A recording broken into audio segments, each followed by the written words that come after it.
Hey, what's up you guys, it's Dorothy and welcome back to my channel. In today's video, we're going to go into chapter 74 of Lost by James Patterson, so let's get right into this video.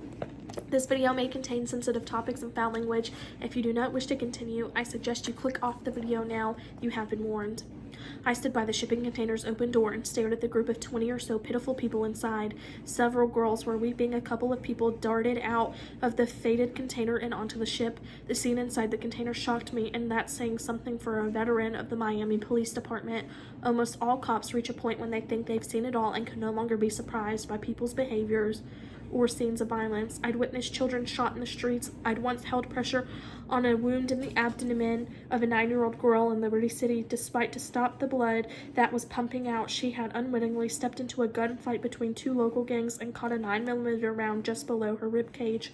I picked her up and carried her like a doll, keeping one hand pressed down hard on the wound in her abdomen. I ran till I thought my heart might burst to where the paramedics said they'd meet me, a block away from the gunfire. I rode with her in the ambulance because she didn't want me to leave her.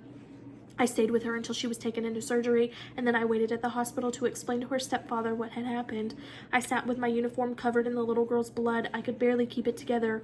Nurses offered me coffee and tried to talk to me as I waited. Her stepfather finally showed up and asked me what the hell was going on. I explained what had happened and told him that the surgeon was hopeful he could save the little girl. All the man said to that was, "This ain't gonna cost me nothing, is it?" The whole situation had shocked and bothered me for weeks after, and it didn't touch what I was looking at now.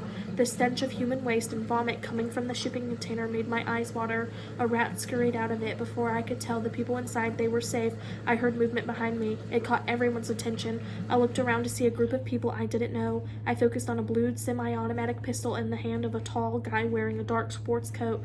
Lorna Perez shouted, "Police, don't move," and drew her department-issued Glock, but it had no effect on the man with the handgun. She let loose 3 quick rounds. The sound of the gunfire among the containers was deafening and disorienting, like thunder inside a small room. The noise was everywhere, swarming my senses. I stumbled forward and tried to pull the container door shut to protect the people inside, but that wasn't going to happen. There was no way these prisoners would let the door shut on them again, not even if the people were shooting right in front of them. A mass of the people still inside the container slammed the door open. I backed to the side of the container and drew my service pistol. People from the unknown group had guns up and were firing. Steph and Rick Morris were returning fire. I needed to know Marie was safe. She was unarmed. What had I been thinking bringing her here? I raised my pistol. There were no obvious targets, but a few shots crossed between the two groups.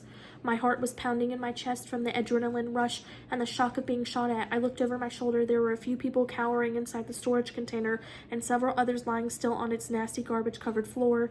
Marie leaped forward and slammed her body into a man trying to get to the container. She knocked him back, but he quickly regained his balance and swung the butt of his pistol into Marie's face. Her head snapped and twisted. I needed to help her. 2 things happened quickly. 3 rounds pinged off the vent I was using for cover, forcing me back down, and Marie took another blow, this one a punch from the man's other hand. I stared in horror as he brought his pistol up and pointed it at Marie. I raised my pistol for a tricky shot, hoping to at least distract the man, but Marie was quicker. She kicked and darted to one side. Her foot connected with the man's knee, and he fell, and she followed that up with a kick to the man's head. Teeth flew and blood painted a pattern on the side of the container. A tall woman scooped up the injured man, and the 2 of them disappeared into a maze of containers. There was one more rush of fire. Then, like the aftermath of most gunfights, an eerie and all-encompassing quiet. Part of it had to do with my ears ringing from the sudden loud noises. Part of it was the fact that there was very little activity at this time of evening in the port of Miami. And part of it, I knew, was there were people down on both sides of the fight.